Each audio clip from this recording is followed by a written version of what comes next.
Today, I want to talk about a cool little study that examined some cave art in Spain. The study used a well-established dating technique called uranium-thorium dating to get an accurate time frame for when the cave painting was created. To much surprise, their data indicated an age 20,000 years before humans were known to have been in the region. The only known hominid species here at the time would have been Neanderthals, which means that Neanderthals were more creative than we may have given them credit for.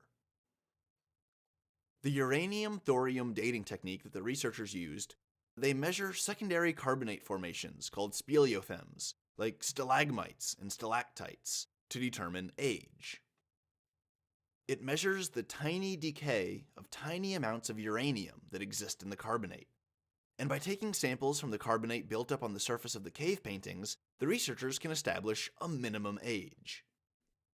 The cave paintings are at least 64,000 years old, which, as I said, predates the human presence in the region by 20,000 years.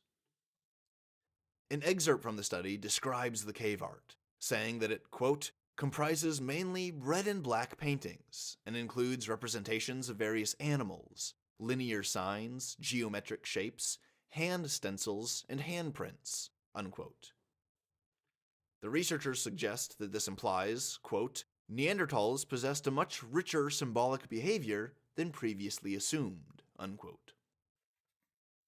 One of the authors of the study is Chris Standish from the University of Southampton.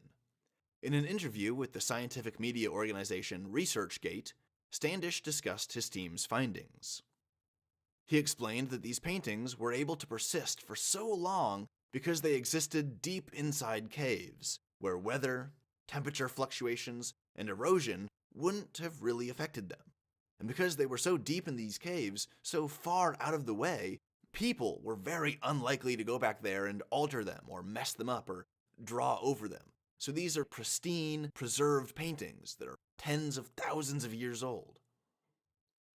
Standish describes the dating method, the uranium-thorium dating technique, as well as the geographic locations of the paintings.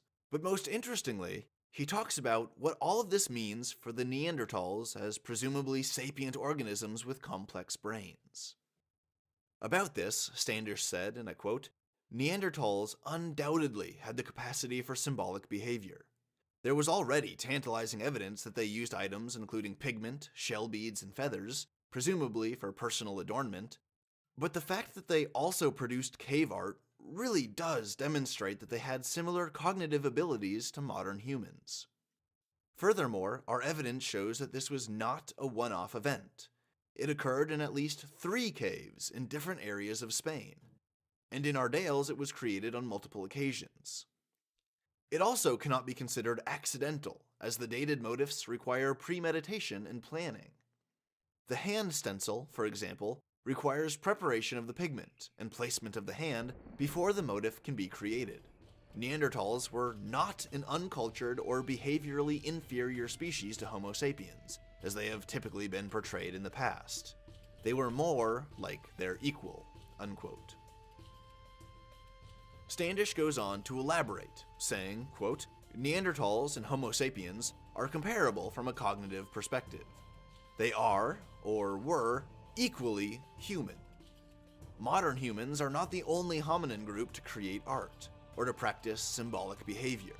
Neanderthals did so too.